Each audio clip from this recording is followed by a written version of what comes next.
Magandang umaga Pilipinas, Luzon, Visayas, Mindanao. Kasama pong Sabat, Kalayaan Islands. Ngayon po'y araw ng Martes, September 13.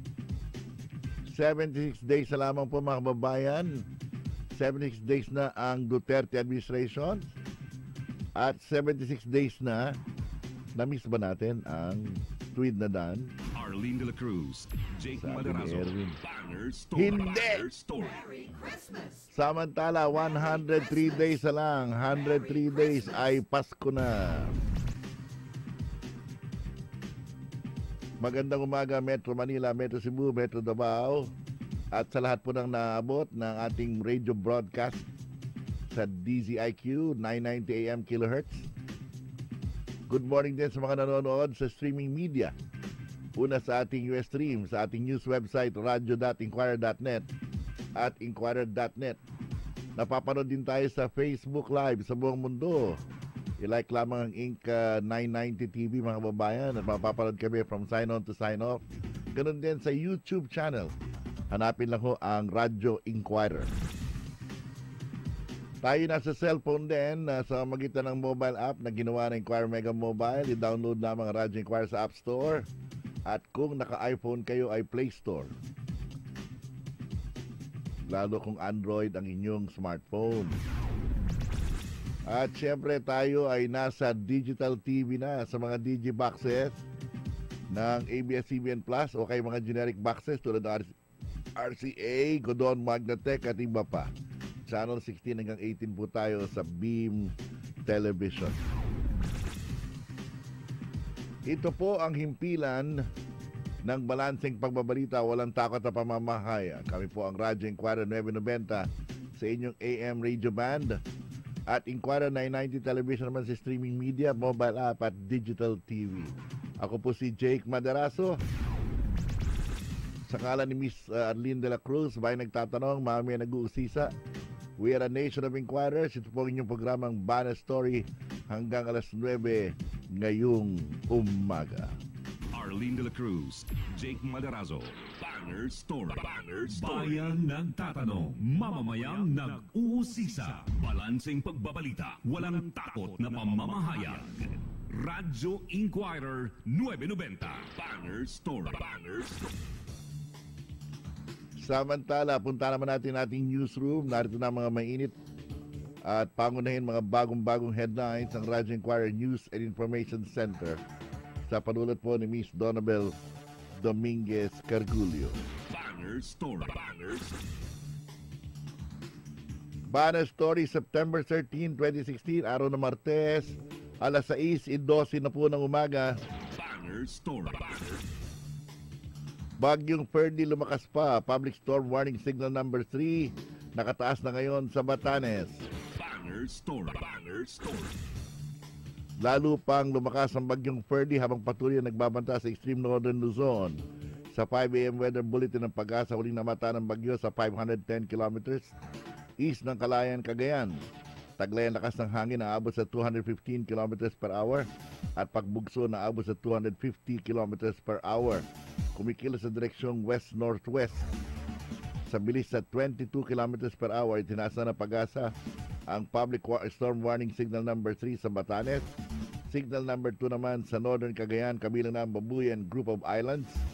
At signal number 1 sa nalawing bahagi ng Cagayan, Northern Isabela, Kalinga, Apayao, Abra at Ilocos Norte.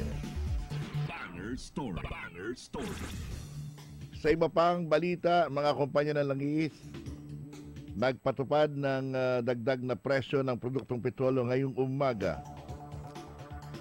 Banner Store. Banner. Epektibo alas 6 ng umaga ngayong araw, may dagdag na 40 centavos sa bawat litro ng gasolina, 30 centavos naman sa bawat litro ng diesel. Ang mga kumpanyang Shell, Petron, Chevron, Sea Oil, Total, Flying Bee, Jetty, Unioil, Eastern at Phoenix Petroleum. Wala namang paggalaw sa presyo ng kerosene. Banner Store. Banner Store.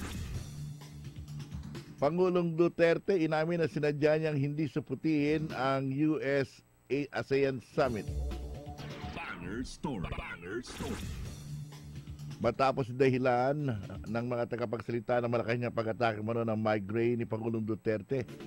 Kaya si Foreign Affairs Secretary Perfecto Yasay ang kumatawan sa kanya sa US-ASEAN Summit. Inamin naman ni Pangulong gabi na sinadya niya talagang hindi dumalo. Katwiran ni Duterte, hindi niya talaga gusto ang mga Amerikano.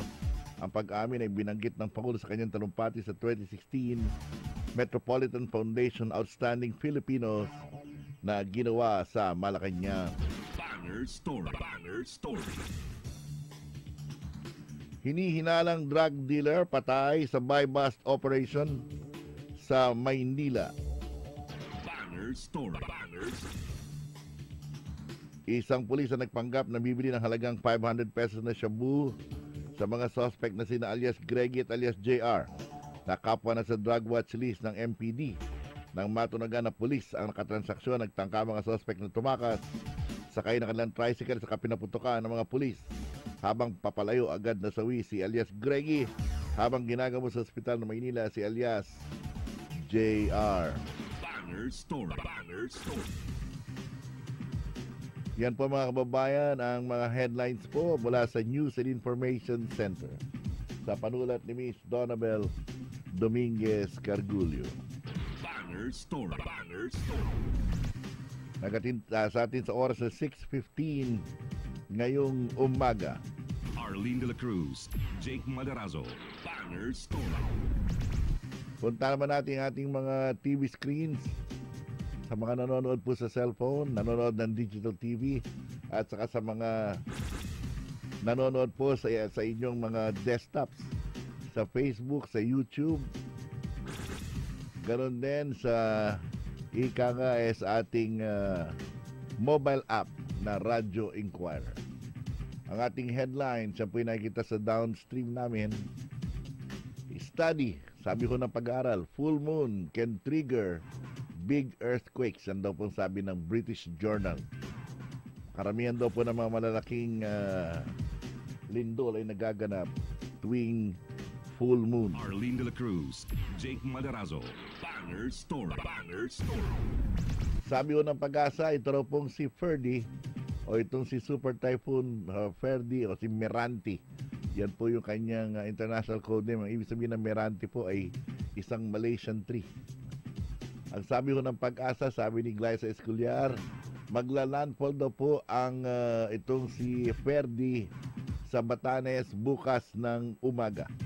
Bukas daw ng umaga magla-landfall o hindi magbabago ng direksyon ito pong bagyong si Ferdy. Magla-landfall ito sa Batanes bukas ng umaga. Arlene de la Cruz, Jake Madarazo.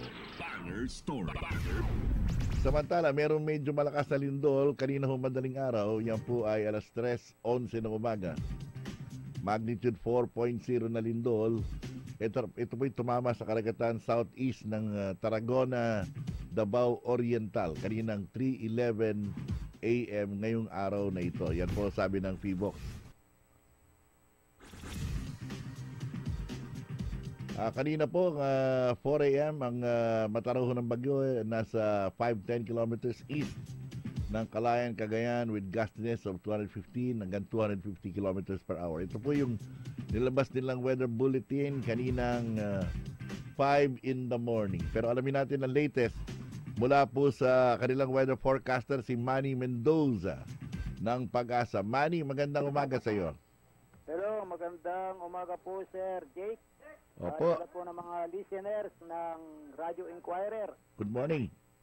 Good morning po sa lahat. At narito po ang lagay ng bagyong si Ferdy. Kanina po alas 4 ng umaga ang mata ng bagyong si Ferdy na matan po sa pamamagitan ng all available data. Sa layo po na 510 kilometers sa silangan po ng Calayan, Cagayan, 19.4 degrees north, 126.3 degrees east. Taglay po niyang lakas ng hangin na 215 kilometers per hour malapit sa mata.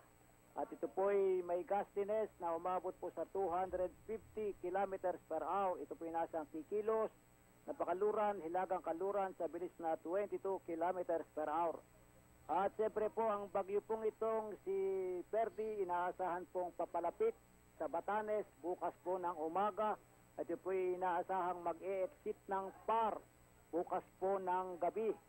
At siyempre po Ang weather forecast po natin, masungit na panahon ang mararanasan sa Batanes, Hilagang Cagayan, Isla ng Babuyan, mga pagulan na may pagbugso ng hangin ang inaasahan sa Isabela, Apayao, Kalinga, Apra, Ilocos Norte at natitirang bahagi ng Cagayan, maulap na papawirin na may mahina hanggang sa katamtamang mga pagulan at pulupulong pakidlat pagpulog.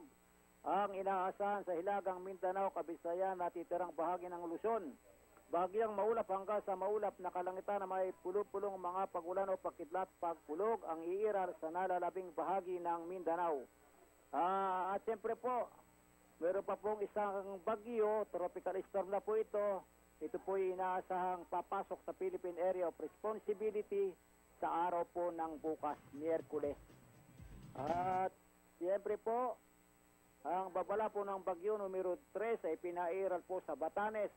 Babala po ng bagyo numero 2 ay pinairal po sa mga lalawigan ng Northern Cagayan, Babuyan Group of Islands. Babala po ng bagyo numero 1, pinaiiral po sa rest of Cagayan, Northern Isabela, Kalinga, Apayao, Abra, Ilocos Norte. At ito pong mga lugar na binasa ko ay magkakaroon ng mga pagulan na may pagbugso po ng hangin na hindi po hihigit sa 60 kilometers per hour. At siyempre po, ito pong bagyong si Perdi ay magpapaibayo o mag-i-enhance ng ating hanging habagat na magdadala nga po ng mga pagulan sa kanlurang Visayas, kanlurang Luzon sa araw pong ito. Abangan po natin ang susunod na kabanata o bulletin ay palalabas ng Pag-asa para po sa bagyong si Perdi mamaya pong 11 a.m. alas 11 ng umaga. Hello? Manny. Hello? Yeah, magandang umaga uli sa iyo, ha? So, magla-landfall ba itong bagyo na ito bukas? Hello, bukas po ng umaga, sir. Naroon po, papalapit po sa Batanes. Magla-landfall siya doon, expected Opo, natin. magla-landfall po doon sa Batanes Group of Islands. Mga anong oras ini-expect natin siya mag-landfall? Kasi dahil nga po medyo maliliit naman ang isla po roon, anytime in the morning po. Anytime in the morning. Ngayon may binabanggit ka na bukod dyan sa bagyong si Ferdi o si Miranti, meron na isang tropical depression pa rin na papasok sa PAR. Ay, Tama ba? Tropical storm na po yung sir. Okay, kailan yan papasok sa PAR natin? Bukas po, wala pong specific time, pero meron pong specific date. Okay. Specific day. Bukas po, sa araw po ng Miyerkules, papasok po yun sa PAR. So, ibig sabihin yan, ano magiging pangalan niya? Hiner po, Hiner. Hiner. Opo, Hiner. So, bukas ng umaga, may magla-landfall tayo sa Batanes, may papasok naman na Hiner. So, Opo, dalawang bagyo. tama po kayo. Magkakaroon po sila ng overlapping sa Philippine Area of Responsibility. So, dalawang bagyo ang darating sa atin, ibig sabihin. Hindi, yun pong isa po, sir, na Perdi, papalabas na po yun. Papalabas na yung bukas. Opo, ng gabi. Bukas ng gabi. Pero Opo. itong si Hiner, ano oras papasok ito? Papasok po naman ito ng PAR. Kung di po kami nagkakamali, siyempre bago po magtanghali. Ayun. So, ibig sabihin, ang dalawang bagyo na nasa Opo. PAR. Dalawang bagyo within PAR bukas po. At magkasunod. At magkasunod. Tama po kayo, sir. Oo. Pareho ba ng direksyon itong si Perdi at saka itong si Hiner? Ngayon po sa mga satellite imagery at sa data ay medyo tataas po ng kaunti yung bagyong si Hiner. Ayun, papunta siya ng Japan. Samantalang ito, papunta ng Taiwan itong si, itong si Perdi. Tama po kay sir. Okay, anyway, may sinasabi sila na meron pang isa na tropical disturbance yata. Hindi ko Tama nagkakamali. po kay sir. Meron pong tropical depression. Ngayon din po ay tropical storm na. Papasok na po siya ng bansang Vietnam. O, so yun, bali tatlo sana kung nagkataon. Opo, tatlo po. Grabe. Kung hindi po ito kaagad umalis diyan sa West Philippine Sea, tatlo po sanang bagyo. So, pero maganda nito, yung hanging habagat natin, lalo sa Western Luzon, hindi hinihila ng bagyo sa Vietnam. Tama ba yun? Nagkaroon po ng divergence. Sa halip na po pumunta ng Pilipinas yung Southwest, ay nahati po yung hangin. Ang iba po ay nagpunta ro sa Vietnam. Ayun. Kaya hindi po medyo malakas yung ating hanging habagat.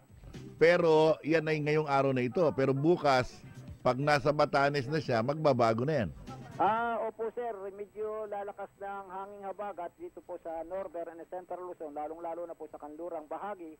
Kapag medyo yung pong ibang bahagi ng Southwest ay nagpunta na po doon sa sa Vietnam, and then kapag po medyo humina na yung bagyong iyon, and then lalakas na po itong bagyong si Perdi at hahatakin pa rin po ng isang bagyong paparating, yung hanging habagat. Naku. At siyempre po sa susunod pong mga araw, magkakaroon po ng mga pagulan sa ating bansa, lalong-lalo na po sa kanlurang bahagi. So ang sinasabi mo, kapag yung bagyo sa Vietnam ay nag-dissipate na, ito na ang problema natin. Yes, sir. Dalawang Yes, sir. bagyo yung nando sa harap natin, yan ang hihila ng hanging habagat at buong buo na Opo, ika nga tama eh. po kayo, sir. Sisip-sipin natin. Opo.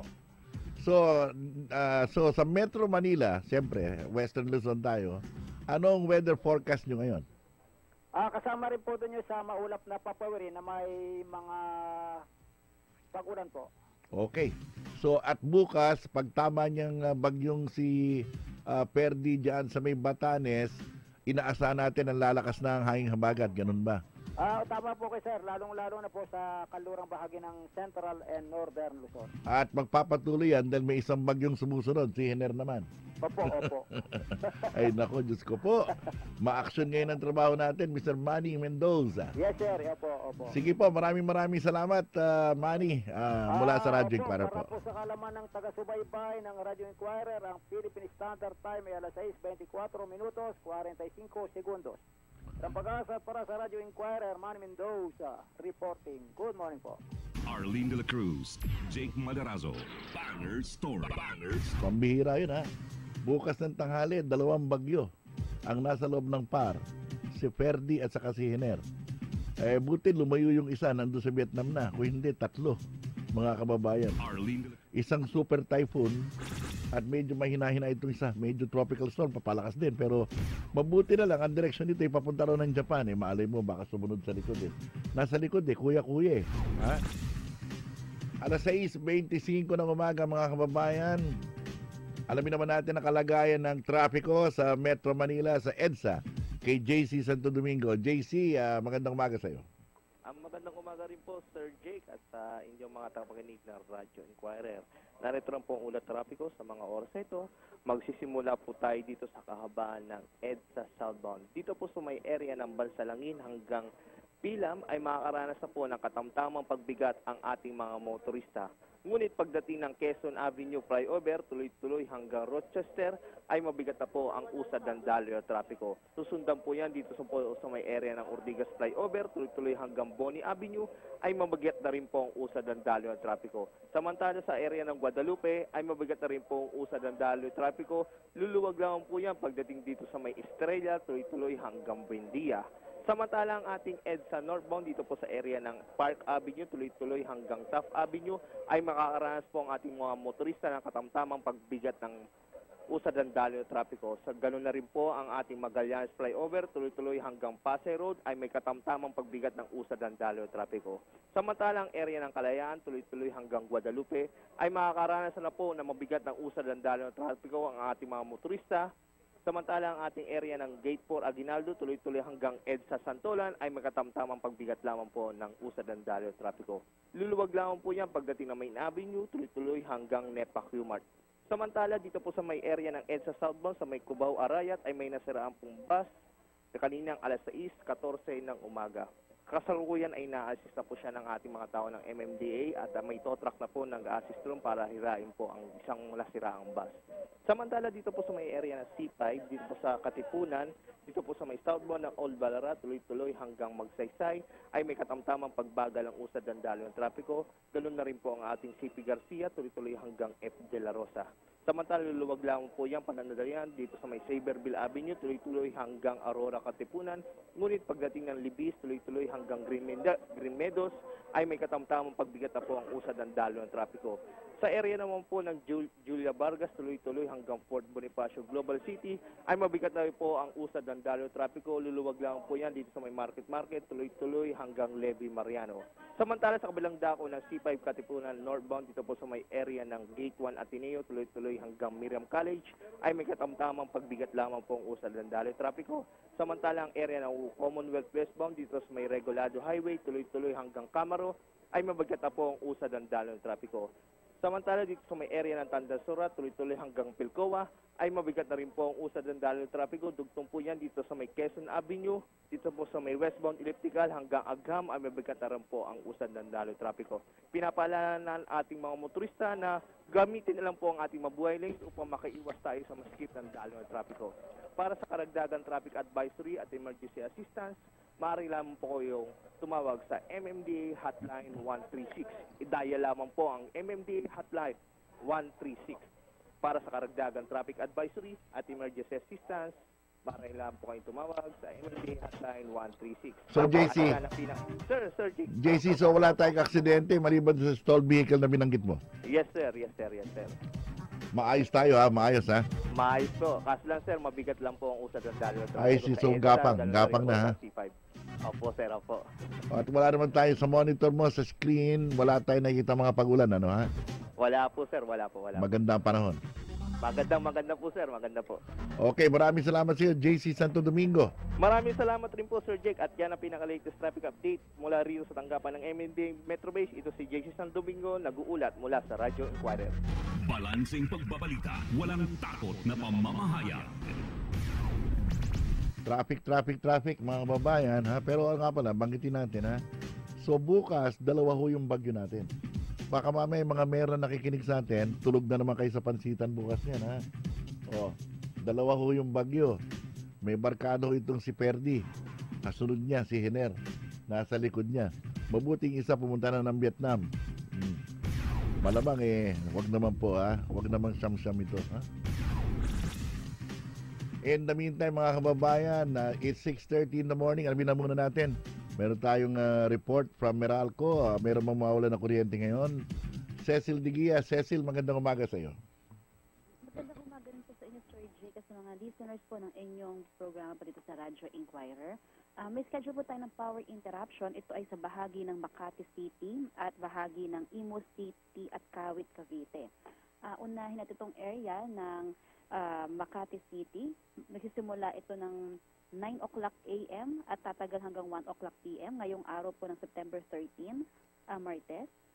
Bahagi lang po ng Palm Avenue mula ito sa may Acacia Avenue ng Dasmariñas Village. Ang dahilan magkakaroon ng pagpapalit ng poste at iba pang line reconductoring work sa may kahabaan ito ng Palm Avenue ng Dasmariñas Village, Makati City. Para naman sa bahagi ng Imus City at Kawit, ng Cavite, ito ay magsisimula mamayang gabi, 11 o'clock p.m. ngayong araw ng September 13, Martes, at tatagal ito kinabukasan ng 4 o'clock a.m. Napapatak ng Miyerkules, September 14.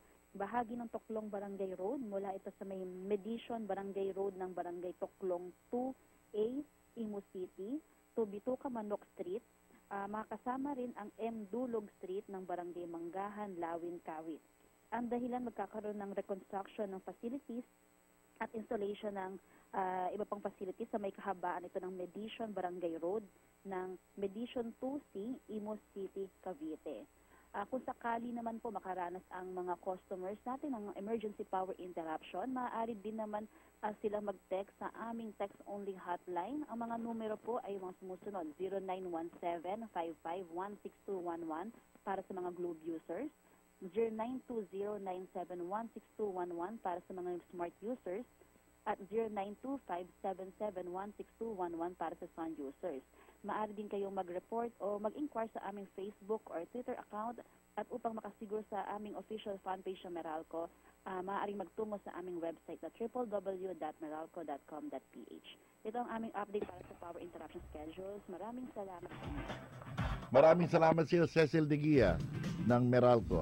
Arlene de la Cruz, Jake Madarazo, Banner Story. Nagatid sa atin mga kababayan sa oras na alas 6:33 ngayong umaga ng September 13. Magbabalik po ang Banner Story mga kababayan. Arlene de la Cruz, Jake Madarazo, Banner Story. Banner Story. Oras 6:33 ng umaga.